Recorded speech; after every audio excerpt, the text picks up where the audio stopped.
This is a mini PC. These are the specs. So very well spec'd for something this small. Full Windows operating system on it.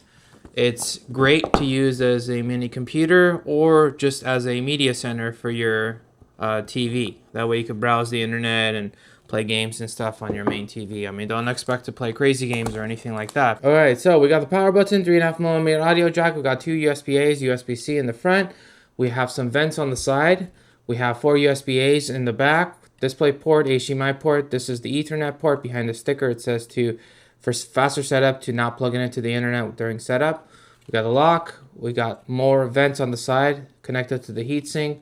And we also have a fan connected to the heatsink right there, rubber feet. And yeah, it comes with this mounting kit and these screws, so you can actually mount it if you wanted to. HDMI cable. It comes with the power supply. It is 100 to 240 volts, and the output is 120.08 watts. That's the plug right there, and this is the US style plug. I just turned on the computer, and we're going to start off with a startup test, just so you guys could see how long it takes for the computer to turn on. And then I'll also show you guys what it's good at and what it's not so good at, because I had a chance to play with this thing for about 2 weeks and it didn't give me any issues or anything like that. No heating issues, no turning off, nothing like that. I mean, it wasn't an open area and stuff, but I mean, it's been good. So, okay. And it's on, and I'm literally opening up applications just so you guys could kind of get an idea of how fast it moves and stuff. Okay, so I opened up those 3 apps and it was fine.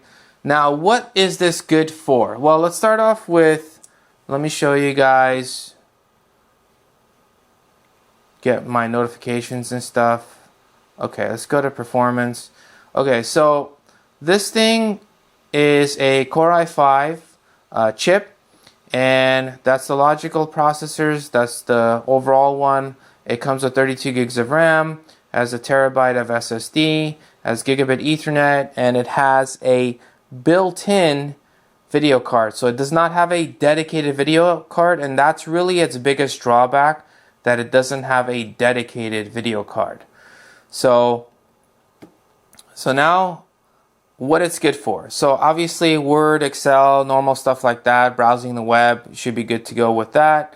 If you want to do some coding and stuff, it should be fine for that, as long as, you know, it's not doing super crazy things. But I just wrote a simple little program that counts to 100, and there's a 100 millisecond delay every time it counts up, basically.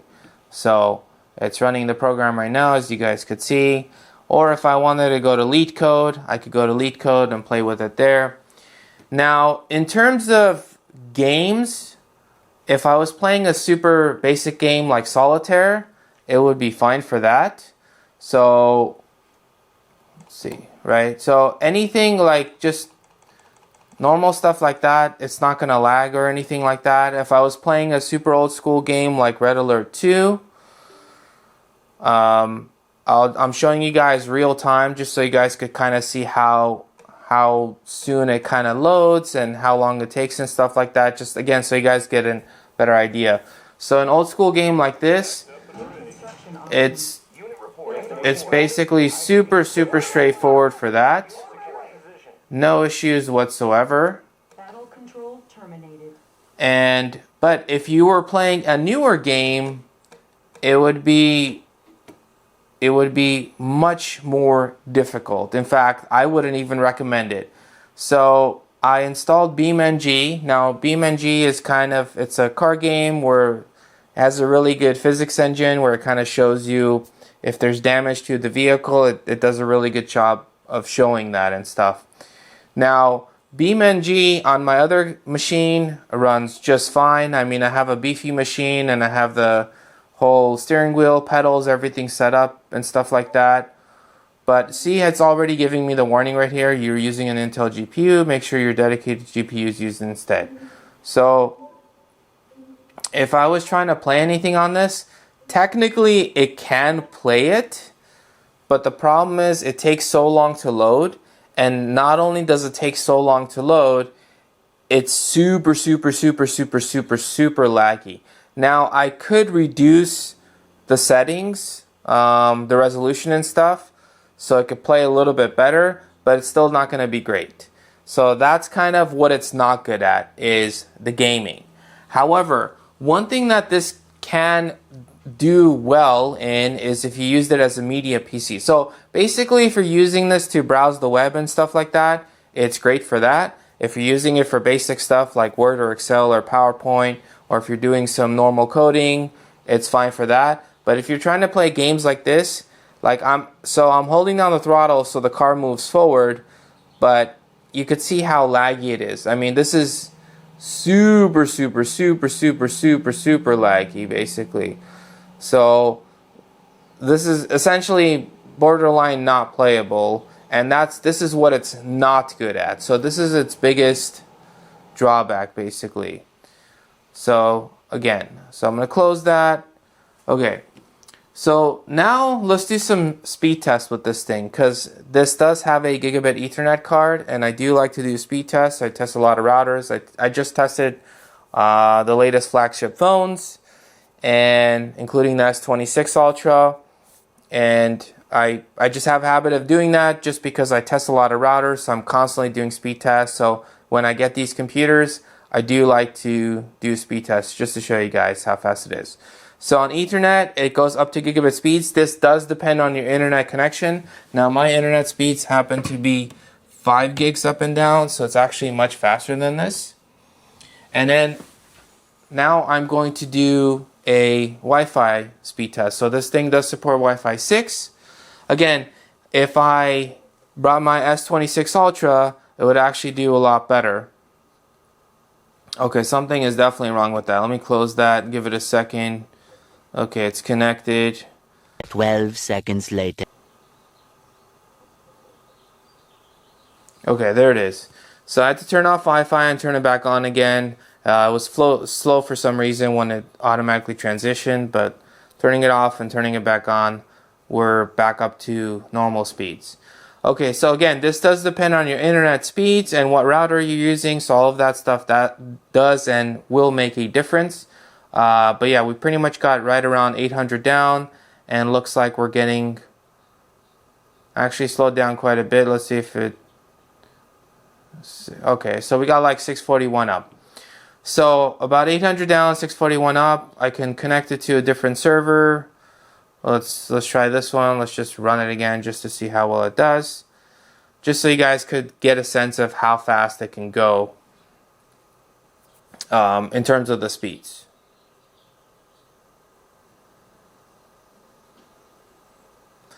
The interesting thing about internet speed test though is it really depends what time you're running it, what server you're connecting to, and you can literally run it again and you could get varied results.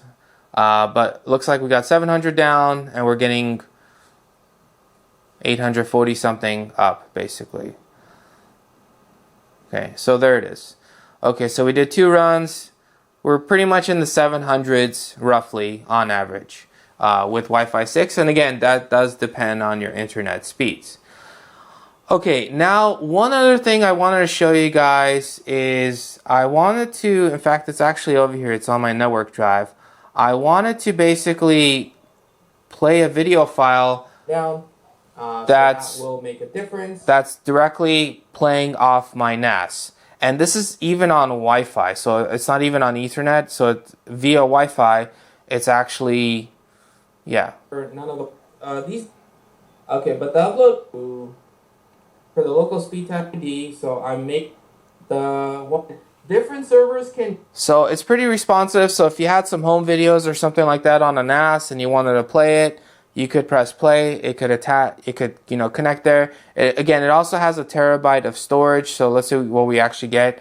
952 gigabytes is the total space. Obviously, some of that is going to go to the operating system and stuff, but you still have a decent number of space even on the C drive itself. So in terms of, you know, again, what this is good for is if you're using it as a media PC, it is good for that. If you're using it for normal stuff like Word or Excel, or if you're doing some basic programming, or if you're surfing the web, for stuff like that, it's going to be fine. If you want, you know, watching YouTube videos and stuff like that, it's going to be fine for that. But pretty much anything else, like if you're it's basically, it's not designed for gaming unless you're playing some super basic games. Other than that, it's great. It's small, doesn't take up a lot of power, has a lot of USB ports, and yeah, there it is. And I should mention, if you guys have faster internet speeds, you can get one of these adapters. Like, this is a 5 gig to USB-C adapter, so you could just connect this and connect your Ethernet to this, and you can go even faster than the speeds that the on-device stuff itself had, if you guys wanted to do that. But that's also another option, and because it has so many USB ports, it makes it easier for it to do that. So there it is, guys. If you guys enjoyed this video, smash that subscribe button, and I'll catch you guys in the next one.